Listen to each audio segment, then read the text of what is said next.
പാഠശാലയിലെ മരങ്ങളുടെ ഭാഷ എന്ന പാഠഭാഗത്തിലെ ചെറിയൊരു സ്ക്രിപ്റ്റാണ് നമ്മൾ ഇവിടെ അവതരിപ്പിക്കുന്നത്. കുട്ടിയുടെ വീടിന് ചുറ്റും ധാരാളം മരങ്ങൾ, മുളക്, കയ്പ, കപ്പ, പുളി തുടങ്ങിയവ. ഒരു ദിവസം കുട്ടി അച്ഛനോട് പറഞ്ഞു, അച്ഛൻ ആരോടാണ് സംസാരിക്കുന്നത്? ഈ കൈപ്പവള്ളിയോട്. വേണമെങ്കിൽ വിശ്വസിച്ചാൽ മതി. അച്ഛൻ എന്താണ് കൈപ്പവള്ളിയോട് സംസാരിച്ചത്? ഇത് എന്നോട് കുറച്ച് ദിവസം മുമ്പേ പറഞ്ഞിരുന്നു, പന്തലിട്ട് തരാം. ഞാൻ ഇന്ന് പന്തലിട്ട് തരാമെന്നായിരുന്നു പറഞ്ഞത്. രംഗം 2.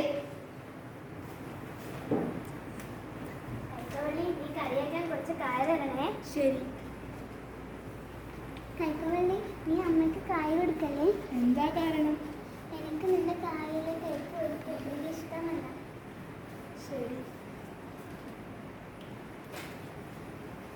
നീ ഞാൻ എരിവ് കുറച്ചോളാം. ശരി.